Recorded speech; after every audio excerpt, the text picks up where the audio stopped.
número tá errado aqui, tá, querido? Depois eu tenho que atualizar porque eu fui mudando as ordens, né, de algumas aulas.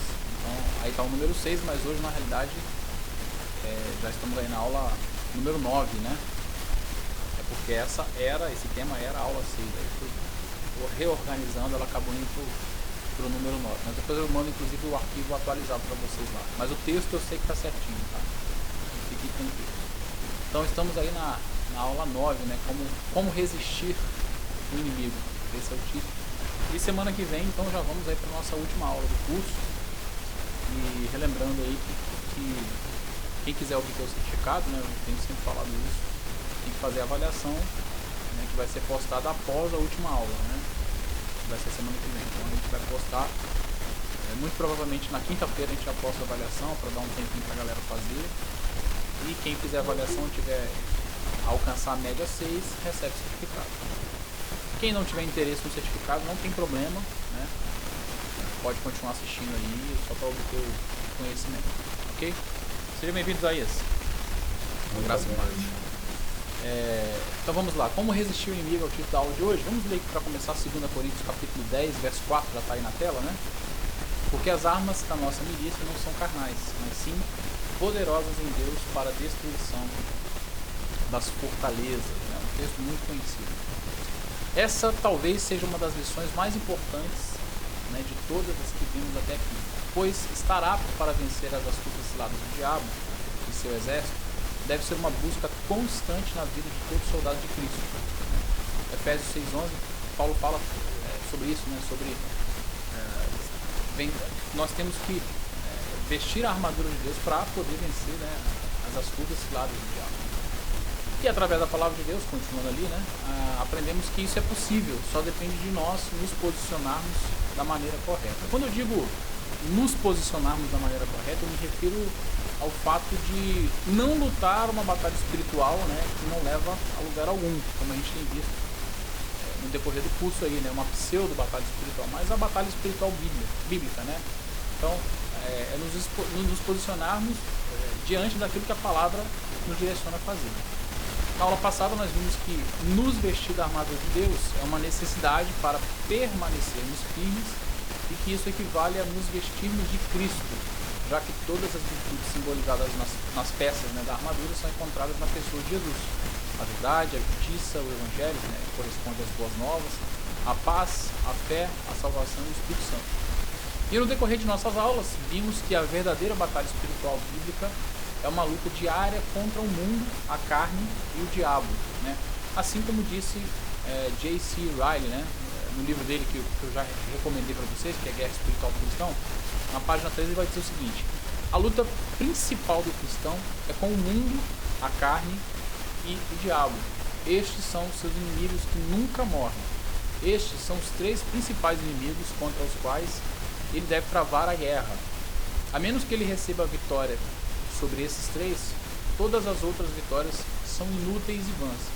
Se ele tivesse uma natureza como de um anjo e não fosse uma criatura caída, a guerra não seria tão essencial. Mas, com um coração corrupto, um diabo ocupado e um mundo ludibriador, ele deve ou lutar ou ficar perdido. Então, J.C. Ryle deixa muito claro aí que existe essa luta diária aí contra a carne, o mundo, a carne e o diabo, né? Quando a gente fala o mundo, a gente não se refere às pessoas, né? Mas as paixões, né, que a gente encontra no mundo, que o diabo vai usar para nos fazer cair, porque a nossa carne deseja exatamente essas paixões, né? Eu até coloquei aqui que tudo isso nos mostra que a nossa principal luta é contra o nosso próprio eu, né? É uma luta pela santidade. Então, quando se fala de batalha espiritual, eu sempre penso muito em santidade, né? Em vida com Deus, em buscar Deus, em lutar contra os nossos desejos, em lutar contra as paixões da nossa carne, aquilo que nos tenta, né? Eu estou lendo um livro que, inclusive, mais na frente vai ter uma indicação de uma frase dele, que é esse livro aqui, eu não sei se dá para vocês verem. É um livro do Paul Tripp, do reverendo Paul Tripp, Instrumentos na Mãos do Redentor. Pessoas que precisam ser transformadas, ajudando pessoas que precisam de transformação. Um livro maravilhoso. Ele é um pouquinho grosso, são 400 e poucas páginas, mas é uma leitura leve, né? Eu tenho usado ele como devocional, nos meus períodos de devocional aqui, na parte da manhã. E ele fala muito sobre isso, né? Ele vai falar, inclusive, que a luta do cristão é uma luta contra o seu coração. A Bíblia fala muito, inclusive nós vamos falar um pouco sobre isso na aula de hoje, né? Então, a batalha que a gente luta é exatamente contra nós mesmos, né? Porque é uma luta pela santidade. E assim como o nosso texto de abertura diz, as armas da nossa milícia não são, faltou são aqui, depois eu vou corrigir, não são carnais, mas poderosas em Deus, ou seja, são armas espirituais, ou seja, essa milícia que a gente está envolvido, essa guerra, essa luta, né, contra os desejos da carne, uma luta pela santidade, nós não vamos usar armas carnais, armas humanas, vamos usar armas espirituais. Sendo assim, separei algumas atitudes que considero de suma importância observarmos em nossa vida espiritual diária e que nos deixarão mais preparados para oferecer resistência ao nosso inimigo. A primeira atitude é nos submeter a Deus. Tiago 4,7, a gente já vem falando muito sobre esse texto, né? Portanto, submetam-se a Deus, resistam ao diabo e ele fugirá de vocês. Até coloquei, né, que como vocês devem ter percebido no decorrer das aulas, temos batido muito nesse ponto, submissão a Deus. Em várias aulas eu citei esse texto, falei sobre isso, né? E por que? Isso tem uma razão. Talvez, no que diz respeito à nossa vida espiritual, esse seja o ponto mais importante. Por quê? Todo o restante vai se desdobrar da submissão a Deus. Sem submissão a Deus, não adianta orar, não adianta ler a Bíblia, não adianta fazer nada no que diz respeito aos aspectos da vida espiritual. Tem que, em primeiro lugar, haver a submissão a Deus. Na realidade, sem a submissão a Deus, você não vai nem sentir vontade de orar, você não vai nem sentir vontade de ler a Bíblia, não vai sentir vontade de buscar a Deus, né? Então, como eu coloquei no segundo parágrafo ali, a submissão a Deus, ela gera santidade, né? Porque quando eu digo submissão, eu me refiro a ter uma vida de prática, né, da vontade de Deus, né? Se submeter de verdade, não apenas verbalmente. Então, submissão a Deus gera santidade, e a santidade traz, né, consigo a autoridade.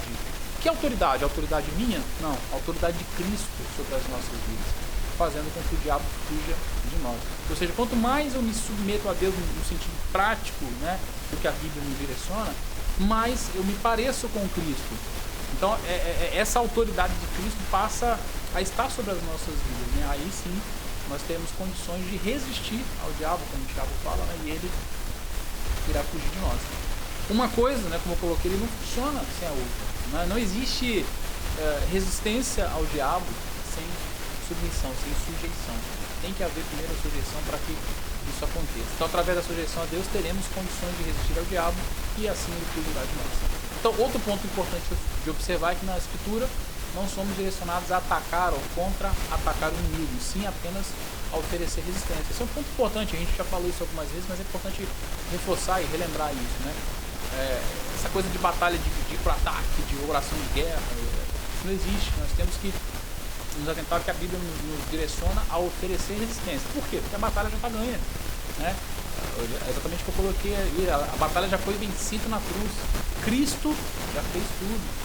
A nossa função, no caso, é de oferecer resistência, mas para que isso seja possível, deve haver, né, a sujeição. E é interessante que no verso seguinte, a gente leu Tiago 4,7, no verso seguinte Tiago vai dar mais alguns detalhes sobre como funciona esse processo de sujeição a Deus. Ele vai dizer, aproximem-se de Deus e Ele se aproximará de vocês. Então a sujeição, ela é necessária para que a gente tenha condições de oferecer resistência, para que o diabo fuja de nós, mas para isso eu tenho que me aproximar de Deus, né? Então tem tudo a ver com santidade, tem tudo a ver com vida com Ele, intimidade, né? O texto fala, aproxime-se de Deus e Ele se aproximará de vocês. E uma das formas de a gente fazer isso é através da palavra. É o que vai nos levar ao segundo ponto aqui, que é conhecer e saber usar a palavra. Essa é a segunda atitude que nós, como cristãos, devemos ter, né? Aliás, se sujeitar a Deus, tem que passar por isso. Não existe sujeição sem palavra, não existe sujeição sem conhecimento da palavra, sem prática da palavra. Segundo Timóteo 2,15, né, Paulo escrevendo a Timóteo, ele diz, procure apresentar-se a Deus aprovado como obreiro que não tem do que se envergonhar, que maneja corretamente a palavra na verdade. Pode falar, Isaías.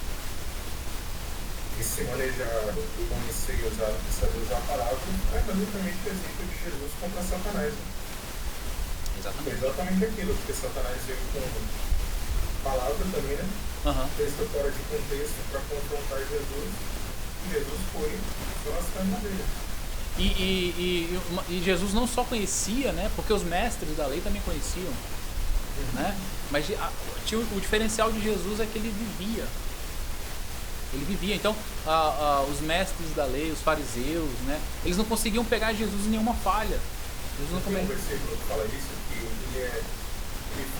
não é como eles. Ele fala, tem, tipo assim, ele tem um conhecimento, mas ele não é como eles. Fala isso. Exatamente. Ele fala como quem tem autoridade. Esse conceito de autoridade, no judaísmo principalmente, era exatamente daquele que não havia nenhum ato que condenasse aquilo que ele estava, que ia contra aquilo que ele estava falando. Ou seja, as atitudes de Jesus estavam sempre, o tempo todo, afinado com aquilo que ele falava. Essa é a autoridade daquilo que ele falava, né? Não era só porque ele falava o que vinha do Pai, mas ele vivia aquilo. A vida dele estava completamente afinada, completamente ajustada com aquilo que ele falava. E aqui eu vou comentar mais uma coisa interessante sobre isso aí, sobre a questão de conhecer e saber usar, quer ver, ó? Sobre a questão da aprovação, né? Que Paulo vai falar que procura apresentar-se a Deus aprovado, como obreiro que não tem do que se envergonhar, que maneja corretamente a palavra de Deus. E aqui eu quero chamar a atenção exatamente para o aspecto prático da coisa, porque não é manejar a palavra de maneira teórica, de saber uma quantidade grande de versículos, né? De saber até a Bíblia de cor, ou ser um cara que sabe tudo de teologia sistemática. Não é isso que o Paulo está falando. E a gente vai ver por quê. Quer ver? Ó? Veja bem, a aprovação de Deus só acontece quando o conhecimento da palavra é colocado em prática. O termo no original é dokimos, né, no grego, né, que pode significar aprovado, particularmente de moedas e dinheiro, agradável, aceitável. Aí você pode falar assim, Pastor Ricardo, onde você tirou isso aí? Eu tirei do dicionário, né, de James Strong, o léxico mais famoso que tem, né, eu tirei de lá, né. Aí talvez, eu até coloquei na apostila, né, no PDF, talvez você esteja se perguntando o que significa o particularmente de moedas e dinheiro. O que isso tem a ver com o contexto do que Paulo escreveu? Aí James Strong, em seu léxico, traz um interessante comentário, né, de Donald Barnhouse, que explica muito bem. Eu quero trazer com vocês esse comentário. Tá? Eu copiei de lá. Ó. No mundo antigo não havia sistema bancário como nós o conhecemos hoje, e nem dinheiro em papel. Todo o dinheiro era feito de metal, aquecido até se tornar líquido, despejado em moldes e deixado para esfriar. Quando as moedas estavam frias, era necessário polir os cantos irregulares. As moedas eram comparativamente brandas e isso, é claro, muitas pessoas cortavam pequenas fatias do metal. Em um século, mais que 80 leis foram promulgadas em Atenas para parar a prática de cortar as moedas que estavam em circulação. No entanto, algumas das pessoas que cambiavam o dinheiro eram homens íntegros, que não aceitavam dinheiro falsificado. Eram pessoas honradas que colocavam em circulação apenas dinheiro genuíno e com o peso correto. Presta atenção nisso aqui, com o peso correto. Tais homens eram chamados de dokimos, ou aprovados. Olha que interessante. Então, a expressão que Paulo usa aqui era uma expressão que era usada para falar de algo de valor, algo que tinha exatamente o peso que prometia, porque era uma expressão usada para a questão da moeda, do dinheiro. Não sei se todo mundo entendeu, a moeda naquele tempo ela era derretida, né, colocada numa forma, depois ela recebia ali o acabamento, mas algumas pessoas desonestas começaram a cortar um pedaço desse metal, de repente um pedacinho aqui, mais um pedacinho ali, mais um pedacinho, e juntavam para de pedacinho em pedacinho gerar uma outra moeda, derretiam e fazia a mesma coisa novamente. Era um dinheiro falso, era uma forma de falsificar uma moeda. Então, aquela moeda que tinha um pedaço cortado, ela não tinha o peso real dela, ou seja, ela não tinha o valor real dela. Ou aquela que era gerada também de pequenos pedacinhos, ela tinha apenas um percentual de uma moeda real, ela não era totalmente real. É nesse sentido que Paulo fala de ser um obreiro aprovado. É um obreiro verdadeiro, um obreiro que ele não é pela metade, ele não foi cortado, ele é completo, ele é aprovado, ele tem um peso dele completo, né? Ele é totalmente de valor, né? Então é muito interessante quando a gente sabe o contexto, né, exato, às vezes de uma expressão, de uma palavra, porque fica muito mais claro, né? Isso confirma para nós o quê? Que o obreiro aprovado é aquele que colocou o conhecimento em prática e por isso é verdadeiro, né? Ele coloca na realidade, ele coloca o conhecimento em prática. E esse conhecimento ele é importante, como eu coloquei ali, porque ele ajuda a fundamentar a nossa fé, ou seja, a nossa fé passa a ter um fundamento. Quando eu conheço a palavra, a minha fé está fundamentada nela. Ela tem fundamento, ela tem base, né? Aí a gente não é levado de doutrina em doutrina, para qualquer vento de doutrina, como a palavra fala. Por quê? Porque a nossa fé tem fundamento. Sabe aquela história de eu sei em quem tenho crido? É exatamente nisso, porque a gente conhece a palavra, nossa fé ela é fundamentada. E além disso, nos ajuda, nos mantém, de certa forma, vacinados contra doutrinas heréticas, né? Falsos ensinos tão comuns em nossos dias. Aliás, esses ensinos heréticos, doutrinas heréticas, sempre existiram. E quando a gente conhece, quando a gente é obreiro aprovado, a gente meio que está vacinado. Hoje estamos falando muito de vacina, né, nos nossos dias, né? E a vacina ela nos protege exatamente do vírus, nos protege exatamente do mal, da heresia. Né? Por quê? Aquele que conhece a palavra, que é o obreiro aprovado, quando ele vê algo estranho, aquilo grita para ele, aquilo salta aos olhos, salta aos ouvidos, ele fica, não, isso está errado, né? Isso não é de Deus. Então é por isso que é importante agir como Paulo está falando, né? Sermos obreiros aprovados. Para isso eu tenho que exatamente conhecer e saber usar. Quando eu digo conhecer aqui, claro, eu estou dentro do sentido popular, conhecer do sentido teórico, né? Conhecer a palavra, mas eu coloco de saber usar, saber aplicar a palavra, né? Saber aplicá-la no nosso dia a dia. Alisson, você queria falar alguma coisa? Parece que você pediu. Você ligou o microfone aí ou eu estou enganado? Então vamos lá, qualquer coisa você me chama novamente aí. Pode falar, Isaías. Desculpa falar ajuda, mas quando você falou de conhecer, eu lembrei um negócio bem interessante. Não sei se é falácia de tradução, mas sempre ouvi falar que o conhecer bíblico é diferente do conhecer em português. A gente se aplicaria nisso também, né? Sim. Daquele conhecimento, tipo, não só mental, mas de um relacionamento. Né? Então, assim que você falou, nós não temos um relacionamento com a palavra, né? Conhecendo, mas vivendo através dela, que a gente vai ser uma coisa aprovada. Por isso. Sim, o conhecimento no sentido bíblico, ele denota a intimidade, né? Tanto que quando se dizia que alguém tinha casado, tinha tido relação sexual com a sua esposa, se falava, se dizia, até na palavra a gente vai encontrar isso o tempo todo, fulano conheceu fulana, né? Então o sentido ali é o sentido de relação sexual, de intimidade, né? Então isso aí é verdadeiro, é verídico isso. E quer dizer exatamente isso. A nossa língua, o português, ela nos trai nesse sentido. Porque quando a gente... Se você encontrar com uma pessoa e for apresentar uma pessoa hoje, aí de repente você encontra com um amigo seu, um parente... você conheceu fulano? Você vai falar, conheci. Só que você conheceu, você foi apresentado. Você demora anos para conhecer uma pessoa. Né? Você precisa de intimidade, você precisa de vivência, né? Então o conceito bíblico de conhecimento é exatamente isso, é de intimidade, é de vida, né? É de prática, né? Tem a ver com isso. Alisson, você pediu a palavra, cara? Você ligou o microfone? Mas acho que travou aqui pra mim. Tem que voltar 2 vezes aqui pra conseguir voltar. Fica à vontade aí, pode falar. Sobre o texto lá de 2 Timóteo, né? Sim, pode falar. O maneja lá, você explicou a questão da palavra aprovado, né? E a questão do manejo aí é aquela ideia de cortar, né?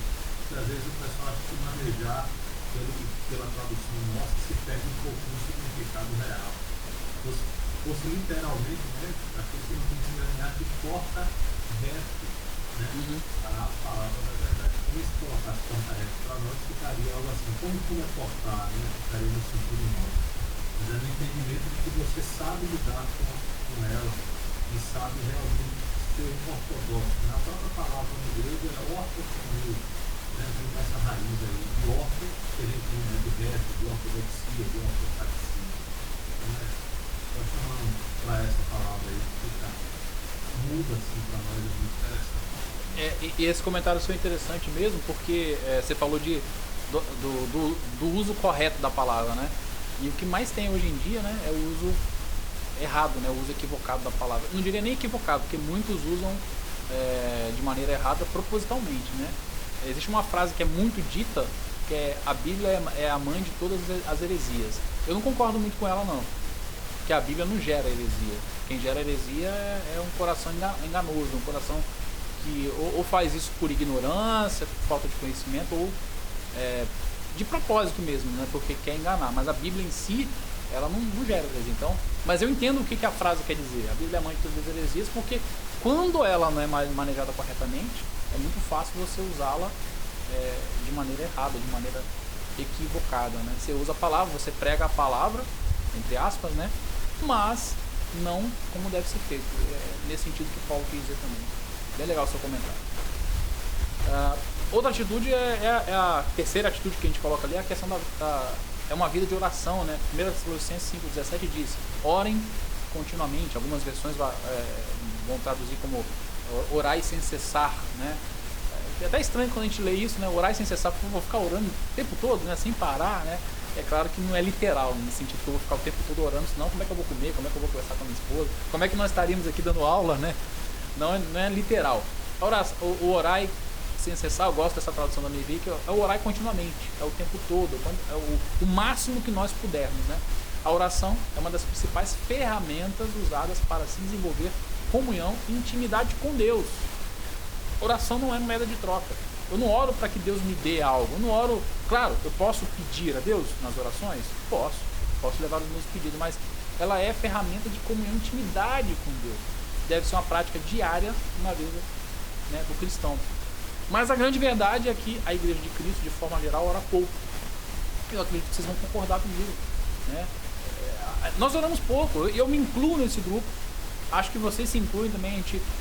Eu falo, eu oro todos os dias, eu tenho uma vez de oração, eu faço meu devocional, mas eu gostaria de orar mais, né? Muito por causa do meu coração, muito por preguiça, muito por causa do pecado que habita em nós, né? A gente gosta de fazer um monte de coisa, mas falar que é para orar, né? Orar para nós é difícil, por quê? Por causa da nossa carne, por causa do pecado em nós. Eu lembro que alguns anos atrás, muitos anos atrás, quando eu falei assim, eu vou começar a desenvolver uma vida de oração. E eu lembro que eu tinha, acho que 2 horas de almoço no trabalho, na escola que eu dava aula, eu ficava lá o dia todo, todos os dias eu trabalhava lá. Eu tinha 2 horas de almoço. Eu falei, então, vou almoçar, eu vou ter pelo menos um período para orar, pelo menos 1 hora, para eu investir em oração. Aí eu trancava a porta da sala, o andar todo. Eu ficava sozinho no andar da escola lá que eu dava aula, o pessoal saía, todo mundo ia para almoçar, e o pessoal já voltava para dar aula na parte da tarde. Falei, bom, fico sozinho, tranco a porta, boto um papel na janela lá, ninguém vai me ver, e vou orar. Rapaz, aí eu preparei tudo, botei um fundozinho musical no notebook lá para, né, criar aquele clima pentecostal, né, Alisson? Botei lá e, cara, eu comecei a orar. Aí, rapaz, eu orei. Cara, quando eu tava de joelho, né? Orei ajoelhado, não tem isso, né? Orei ajoelhado. A gente, oração por dia. Ajoelhado a gente acha que, né? Deus atende mais rápido. Aí, rapaz, eu levantei assim, me sentindo já o cara mais espiritual do mundo. Falei, caramba, bicho, eu devo ter orado aqui 1 hora, bicho. Quando eu orei, quando eu li no relógio, não tinha passado 5 minutos. Falei, rapaz, é assim o negócio? Acredito que vocês já devam ter passado por isso. Não que a gente deva, tipo, marcar no relógio, cronometrar, para dizer, para bater no peito que eu oro tantas horas por dia, né? Lutero diz que no dia que ele estava mais atarefado, ele orava mais, né? No dia que ele orava mais horas naquele dia. Mas o sentido não é esse, nem Lutero não dizia também para se gloriar, o sentido não era esse. Mas a oração deve ser uma prática de intimidade com Deus. Quando você gosta de uma pessoa, você quer passar mais tempo com ela. Você quer trocar mais ideias, você quer contar mais coisa para ela, você quer conversar, você quer ouvir ela, né? E desses anos para cá, depois que eu comecei a investir nisso, eu tô sempre lendo livros sobre oração. Eu gosto muito de ler sobre oração, livros sobre espiritualidade. Eu sempre separo assim, de todos os livros que eu leio, sempre eu leio um livro que fala sobre espiritualidade. Já li vários. Pode falar, Camila. Licença, um livro muito bom a respeito de oração que eu li e foi ele que me motivou muito a ter uma vida de oração, foi do pastor David Wilson entre a Cruz e o Pinhal. Não sei se você já ouviu falar. Não conheço. É um livro assim que eu falo que ou você ora ou você ora. Aqui na nossa igreja mesmo, todos os dias foi uma consagração pela manhã. A igreja pentecostal a gente tem esse hábito. Sim. Eu falo, o dia que eu não vou é como se eu não conheço. Sim. E até eu falei esses dias atrás do ministério, falei pra minha mãe, falei, quando eu vou no ministério, estou atarefada. Vamos orar mais. Se eu passar 3 horas de joelho, não vou conseguir fazer nada. Esse aí é verdade. É verdade. Esse livro eu não li, mas eu já li vários.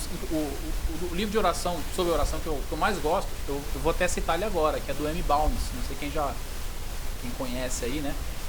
E ele vai falar, ó, esse livro foi escrito em 1906. Olha que interessante, 1906. Eu falei que a grande verdade é que a Igreja de Cristo, de forma geral, ora pouco. Aí eu coloco ali que parece que isso é um problema antigo. Por quê? Porque em 1906, M. Bounds já falava sobre isso. Olha o que ele fala no livro, ó. O que a igreja precisa hoje não é de maquinário ou maquinário aperfeiçoado, nem de novas organizações ou de mais e melhores métodos, mas de homens que o Espírito Santo possa usar, homens de oração, homens poderosos na oração. O Espírito Santo não flui por intermédio de métodos, e sim por meio de homens. Não desce sobre maquinário, mas sobre homens. Não unge planos, e sim homens de oração. Hoje a gente vê as igrejas com uma preocupação com metodologia de crescimento, com metodologia para atrair, igrejas investindo em marketing. E não estou dizendo que a igreja não pode se preocupar com isso, não possa preocupar ali, de uma certa maneira, como atrair mais pessoas para que as pessoas ouçam o evangelho, não? Desde que isso não seja o foco principal, né? Não seja o foco em resultados, aquele foco pragmático, certo? Sabe? Mas a gente tem que entender que Deus, como ele fala ali, o Espírito Santo não flui por intermédio de métodos, mas homens. Ele não usa maquinário, não vai usar organizações. O Espírito Santo usa homens, pessoas. Todos os grandes homens de Deus que nós às vezes admiramos eram pessoas de oração. Eram pessoas que falavam muito de oração, falavam muito sobre vida com Deus. Então isso é importante. Esse livrinho do Bounds é excelente. É um livreto fininho. Eu comprei num sebo, é da editora Vida. Eu comprei num sebo, acho que eu paguei R$8. Estava lá na Peditei. É um clássico da oração. Eu já vi o Nicodemos citando ele, já vi o Hernandes Dias Lopes citando ele. Então é muito bom. Indico muita leitura. Né?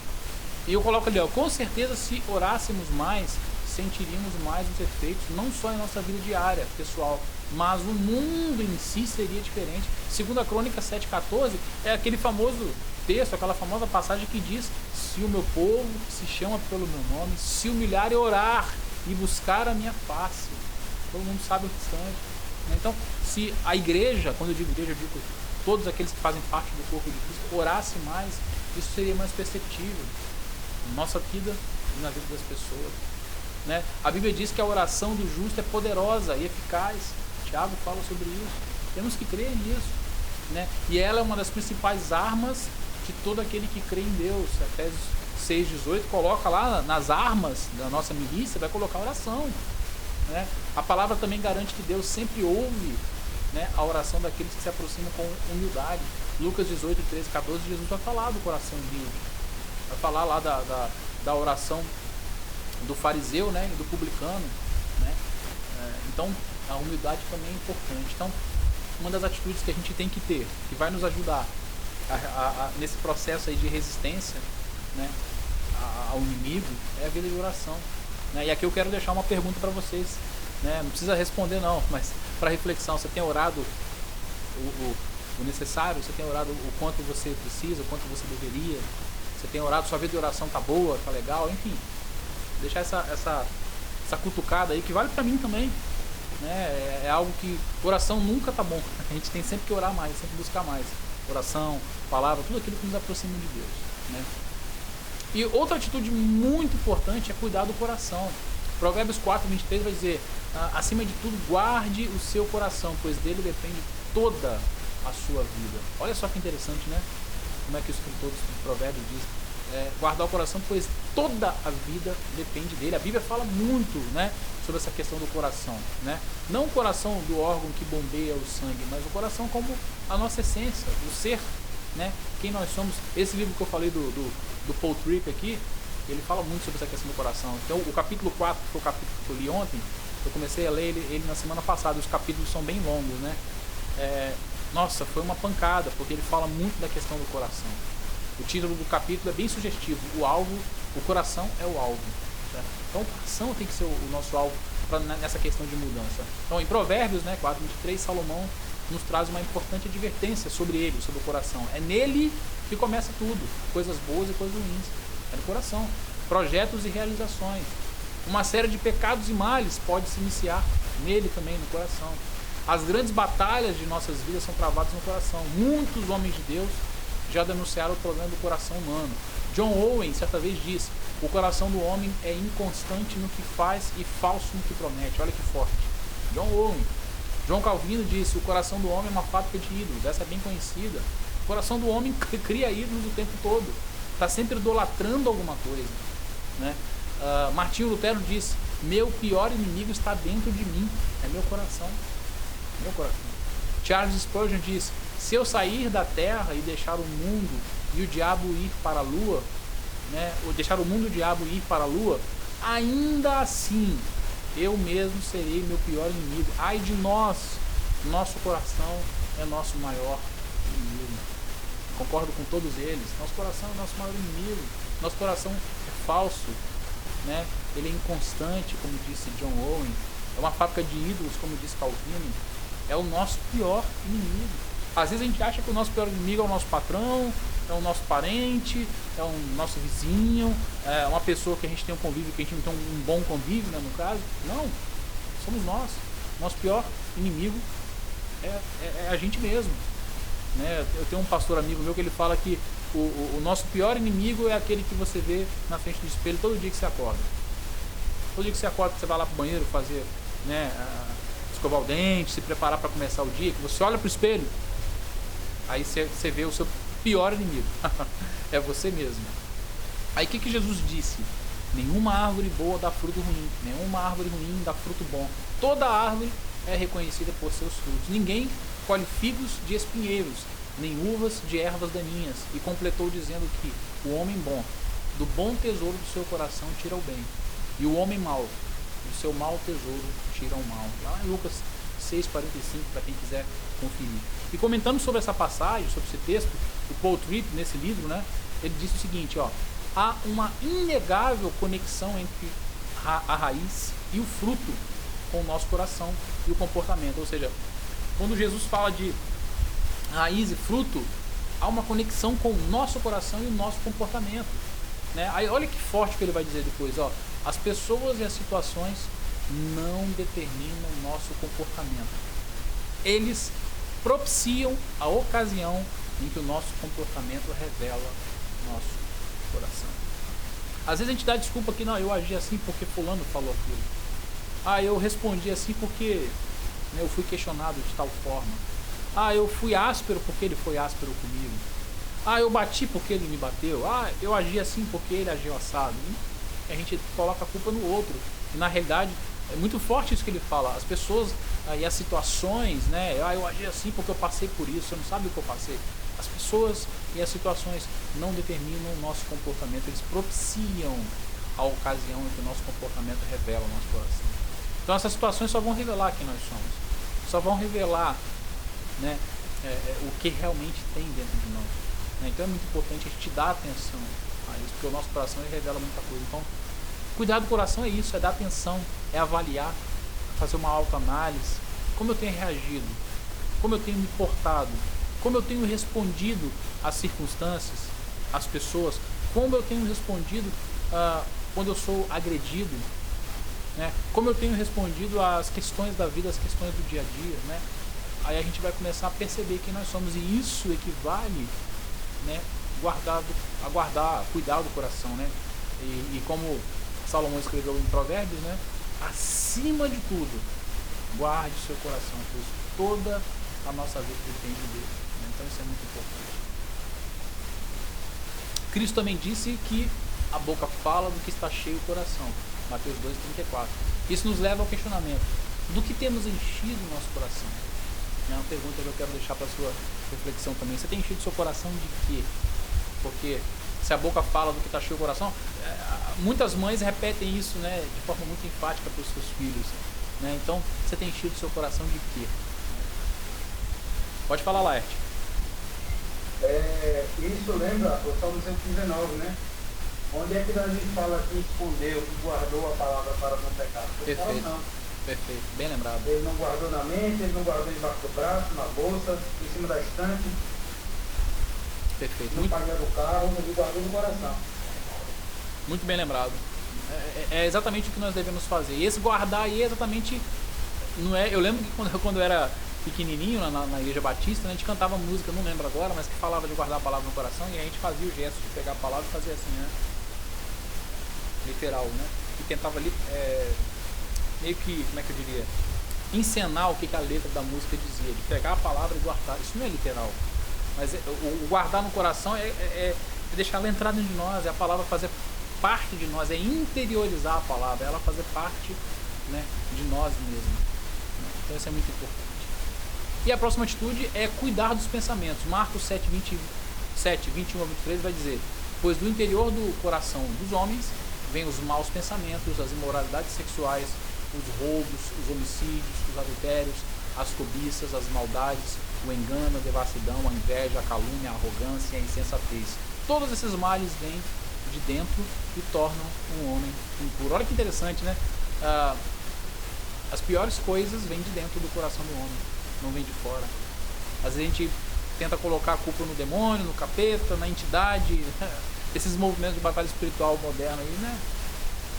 É um espírito que está fazendo isso, é a pomba gira, é isso, é aquilo. Aí, ó, vem do interior do coração tudo, ó, mau pensamento, imoralidade, roubo, homicídio, adultério, cobiça, maldade, engano, devassidão, inveja, calúnia, arrogância, insensatez. Todos esses males vêm de dentro e tornam o homem impuro. É isso que torna o homem impuro, né? Essa fala de Jesus registrada no Evangelho de Marcos completa o texto de Provérbios. Por quê? Provérbios fala o quê? Para a gente cuidar do coração, porque toda a nossa vida depende disso. Temos que dar atenção. E essa fala de Jesus parece que está completando, né? Vai nos mostrar que se nós não cuidarmos do nosso coração, o que vai acontecer na sequência? Os nossos pensamentos serão afetados. Então, além de cuidar do coração, eu tenho que dar atenção também aos meus pensamentos. Você quer falar alguma coisa aí, Laerte? Pode ficar à vontade. E ainda tem gente que não acredita na depravação total, né? Isso aí, tudo que você está falando, tudo a ver, mostra o quão corrompido nós somos. Que o pecado ele consegue impregnar em nós e desvirtuar todas as nossas boas ações e intenções. Exatamente. A depravação total ela influencia exatamente nisso, né? E nessa questão dos pensamentos aí, tem acho que vocês já ouviram falar, o Augusto Cury, que é um psiquiatra, né, muito famoso, escritor e tal, ele tem uma teoria interessante sobre a questão dos pensamentos, ele explica lá, só que ele vai pelo âmbito da psiquiatria, da psicologia, né? Eu já vi alguns vídeos dele falando, ele não fala nada antibíblico não, porque na verdade ele vai na parte científica da coisa, né? Ele fala que a gente não consegue controlar os pensamentos, e realmente, tenta não pensar em nada agora. Você não consegue. A nossa mente ela está fabricando pensamentos o tempo todo. É uma coisa meio que automática, né? Só que dependendo de como que a gente está, a gente vai pensar coisas boas ou ruins. Ele fala também, o Augusto Cury, que você tem alguns segundos para rejeitar um pensamento, né? Pessoas, por exemplo, que acabam desenvolvendo uma baixa autoestima, tem essa questão do pensamento é muito forte, porque elas pensam muito de forma negativa, né? Então ele dá umas dicas lá de práticas para você evitar esse tipo de coisa e tal. Mas a gente sabe, até usando aqui o que o Laerte falou, que a depravação total influencia totalmente nisso. Se você deixar o homem sozinho, ele vai pensar coisas ruins, porque o coração dele é mau, o coração dele é corrompido, uma coisa que está ligada a outra. Aí ele não cuida do coração, ele vai pensar coisas ruins. Aí vai vir pensamentos imorais, vai vir roubos, vai vir homicídios, aquela série de pecados e de coisas ruins que Jesus escreveu ali, está descrito em Marcos, né? Nós acabamos de ler, né? Então, é importante a gente dar atenção a isso. Jesus nos alertou que aquele que olhar para uma mulher com um pensamento impuro já pecou. Ou seja, só de eu olhar para a mulher eu já estou pecando, né? Uma excelente forma de evitar pensamentos impuros é seguir o conselho do salmista, que se encontra no verso 2 do livro de Salmos, capítulo 1, ou seja, meditar na palavra de dia e noite. Quando Davi escreve sobre meditar na palavra de dia e de noite, Ele não está falando sobre um ato apenas litúrgico, onde eu levanto de manhã cedinho, abro a Bíblia, leio, medito, aí eu cheguei do trabalho, eu pego a Bíblia, pronto, eu já cumpri a minha obrigação litúrgica. Não, é exatamente no sentido de cuidar do coração, cuidar da mente, cuidar daquilo que eu estou pensando, é meditar na palavra de Deus, é encher a minha mente, o meu coração de coisas boas. Eu até coloquei ali, todos conhecem o ditado, mente vazia é o filho do diabo, né? O ditado popular. Por isso que é importante cada vez mais pensar, meditar e nos encher das coisas de Deus. Colossenses 3:2 fala disso. Pensar nas coisas do alto e não nas terrenas. Obviamente a gente não consegue fazer isso o tempo todo. Temos que trabalhar, temos que estudar, né? Essa semana, desde segunda-feira, eu estou só pensando em filosofia, que eu estou terminando os trabalhos para a faculdade aqui. Então eu estou fazendo agora terminei hoje um trabalho sobre a escolástica cristã. Aí você pensa assim, poxa, mas foi a escolástica cristã, você só pegou coisas boas, né? Só parte boa. Não, você tem que pegar, não tem jeito, você tem que falar de alguns pensadores até chegar ali na parte que eu escrevi sobre Agostinho, sobre Tomás de Aquino e tal. Então, minha mente já estava, né, pirada, então, só pensando nisso a semana inteira para terminar o trabalho logo. Terminei hoje, graças a Deus.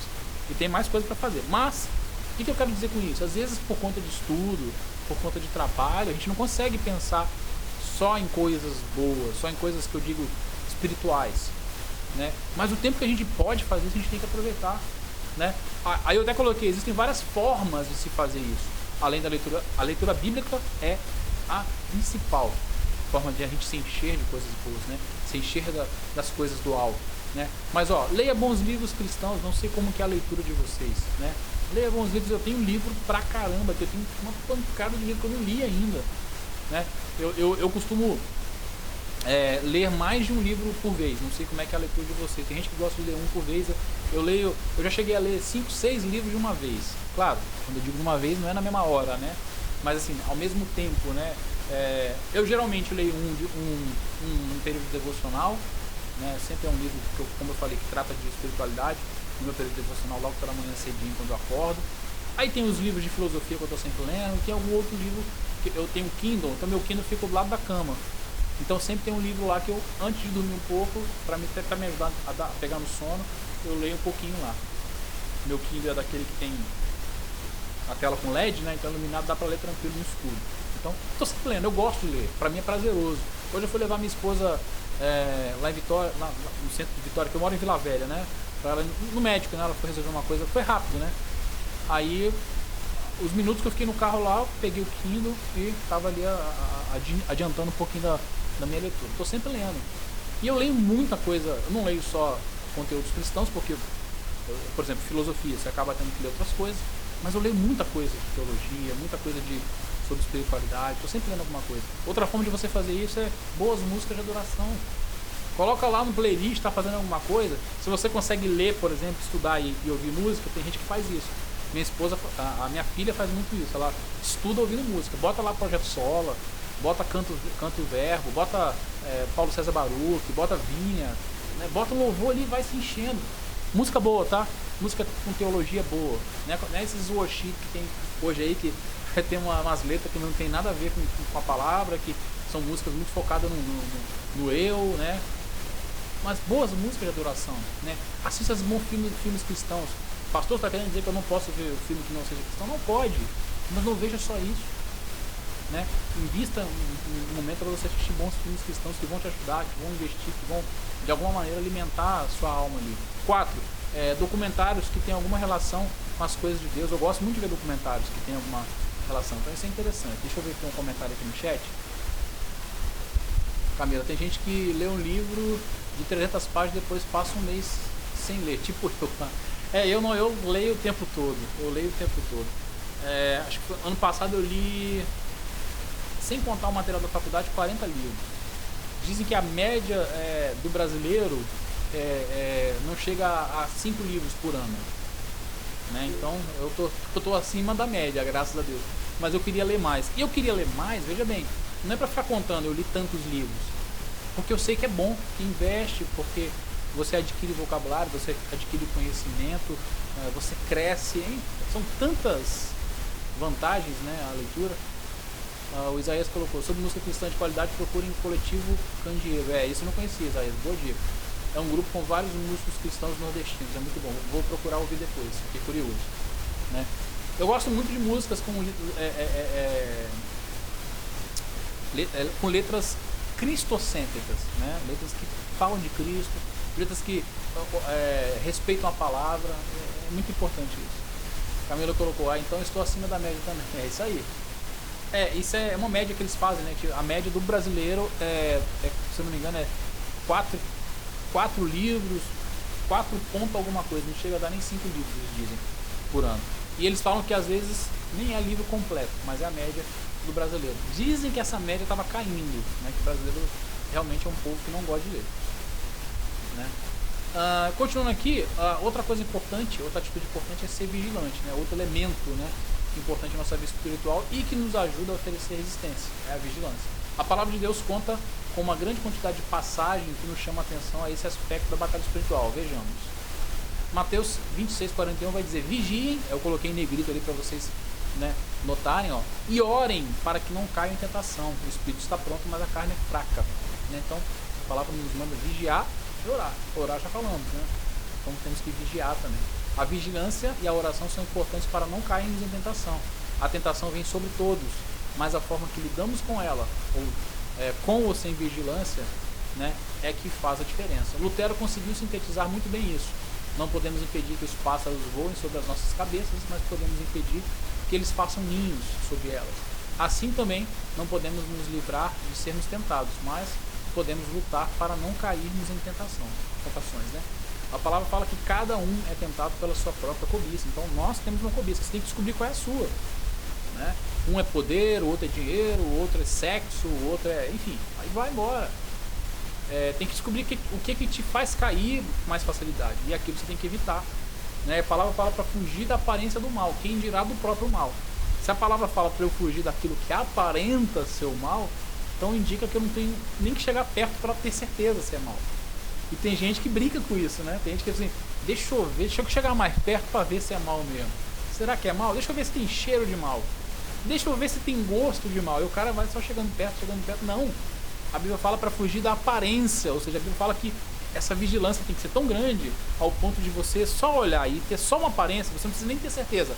Vaza, né?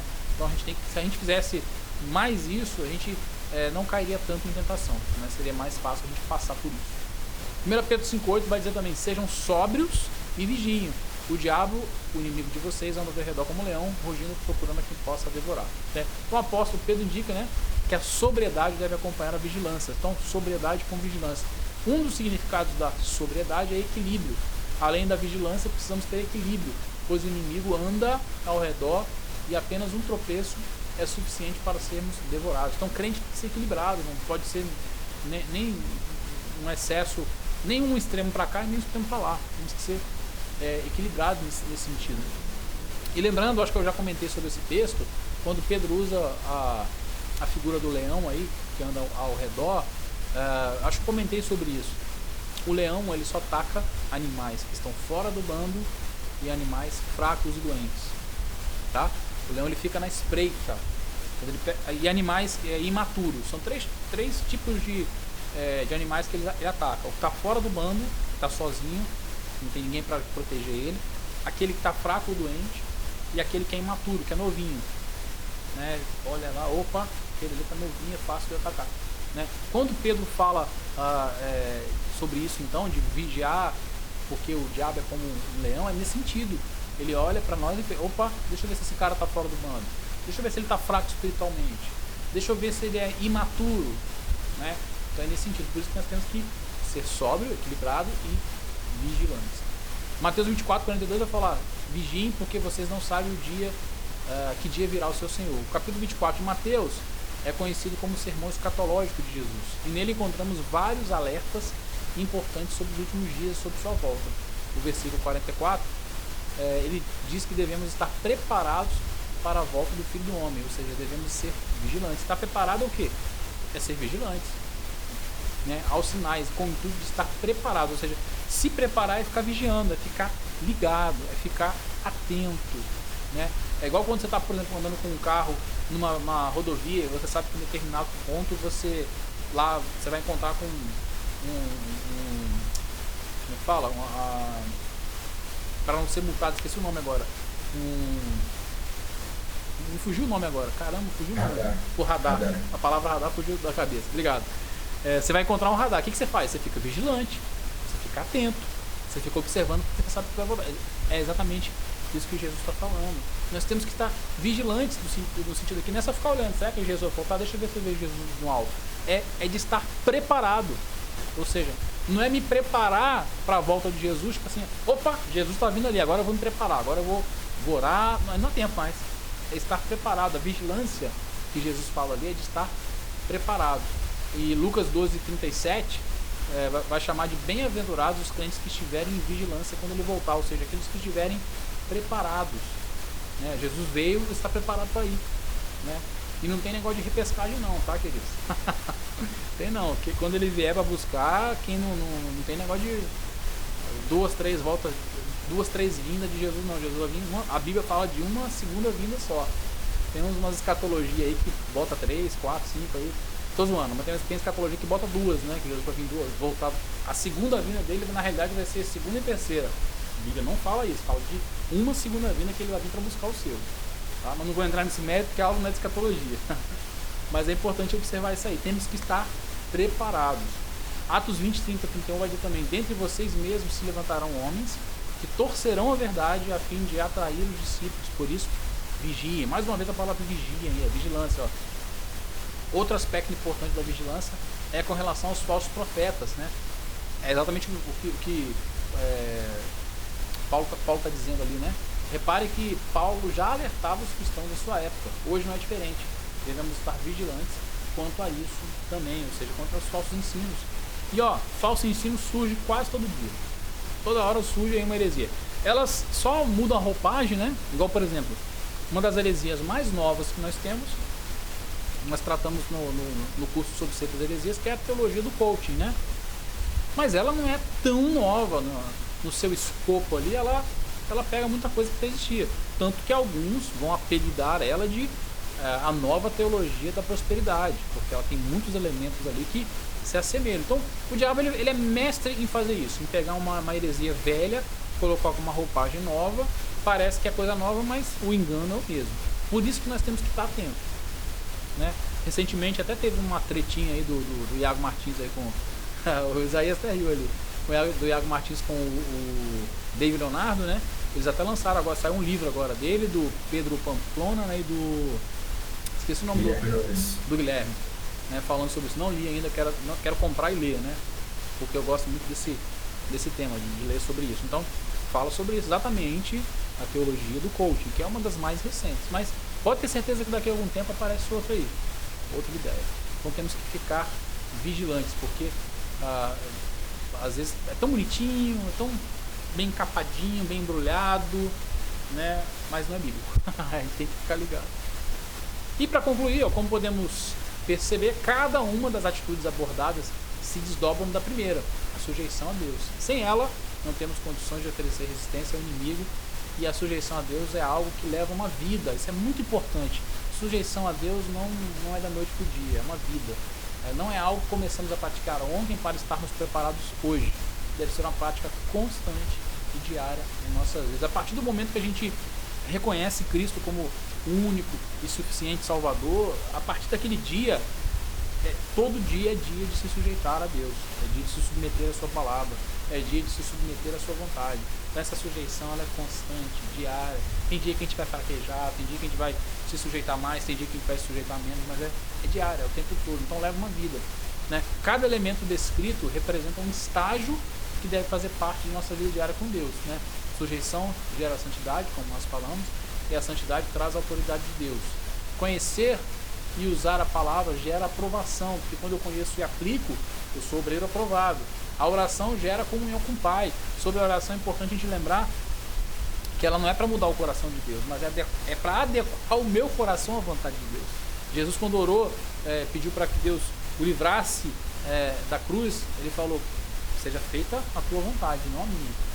Né? Então Jesus nos ensina ali que eu posso até pedir a Deus a minha vontade, mas eu tenho que estar preparado para ouvir um não, ou para falar: não, tudo bem que você pediu isso aí, mas não é esse, não é o meu plano, porque o meu plano é diferente.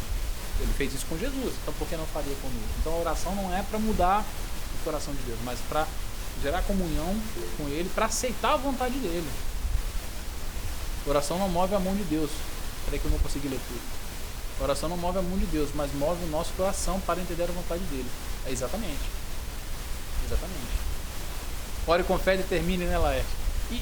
E aí que tá, o que é orar com fé, cara? Boa a sua brincadeira, porque orar com fé é exatamente o seguinte: Pai, afaste-se de mim esse cálice, se possível for.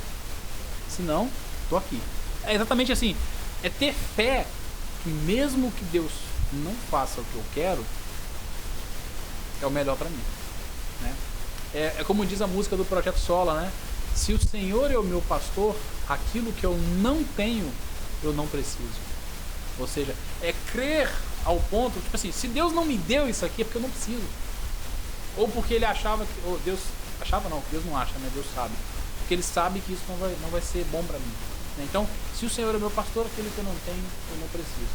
Então, orar com fé é isso, é acreditar que a vontade dele ela é maior e melhor para mim, mesmo que ele não atenda o que eu quero. Cuidar do coração e dos pensamentos nos mantém vacinados, né? A gente viu que quando eu cuido eu fico ali vacinado. Eu estou observando e estou ao mesmo tempo ali me preparando para quando vier alguma coisa que não é da vontade de Deus, eu já sei, aquilo é facilmente identificável, né? E por último, a vigilância nos mantém focados. Eu acho legal esse aspecto da vigilância, porque a gente tem uma facilidade tremenda de perder o foco. A gente tem uma facilidade tremenda de se desligar, de perder a atenção, de esquecer o que estava fazendo. Temos essa facilidade, uns mais do que outros. Ainda mais no que diz respeito à nossa vida com Deus, né? Tenho certeza que todos aqui já tiveram momentos que oraram mais, momentos que oraram menos, momentos que leram mais a Bíblia, momentos que tinha mais entusiasmo, né? Momentos que tinha menos, momentos que tinha mais força de vontade para fazer essas coisas, momentos que tinha menos. Então, nós temos essa facilidade de perder o foco, e a vigilância, ela traz isso pra gente. Vou citar um exemplo para vocês. Eu já li a Bíblia várias vezes, né? A Bíblia toda, né? E cada ano eu procuro um plano diferente de leitura. Aí esse ano eu estou fazendo esse plano aqui, ó, que eu até imprimia. Eu imprimi, é uma apostila que foi, é um PDF que foi disponibilizado pela editora Pronobis, do Robert McShane, alguns falam McShane. É um plano de leitura que ele criou na época para a igreja dele e as pessoas usam até hoje, é bem legal, né? E eu comecei a fazer ele. Cara, tem dia que às vezes na correria eu leio a Bíblia todos os dias, né? Mas tem dia que eu não consigo fazer o plano. Às vezes eu leio outras leituras que eu faço, devocional e tal, porque uma coisa é meu devocional, outra coisa é o plano. Mas eu sempre procuro corrigir. E eu faço direitinho, eu sou aquele cara chatinho, sabe? Que vai marcando com a canetinha cada dia. Eu faço isso. Pra quê? Vigilância. Pra me manter focado, pra não perder o foco. Aí às vezes um dia que eu deixo de ler, no outro dia eu sei que eu tenho que fazer a leitura dobrada, né? Porque eu sei que é bom aquilo pra mim. Então a vigilância é boa nesse sentido, ela nos mantém focados ali na vontade de Deus. E é isso, né? Essa é a nossa aula de hoje, então, né? Como resistir o inimigo. Essa é a verdadeira batalha espiritual, é a batalha contra o nosso próprio eu, contra a nossa concupiscência, contra os nossos desejos, né? Seu pior inimigo é você mesmo, o meu pior inimigo sou eu mesmo. É o nosso coração, é contra isso que nós temos que lutar. Então, batalha espiritual é uma luta para ficar cada vez mais santo, para buscar a santidade, né? E é isso que tem que ficar claro para nós. Amém? Se alguém tiver alguma pergunta, algum comentário, pode ficar à vontade aí para colocar.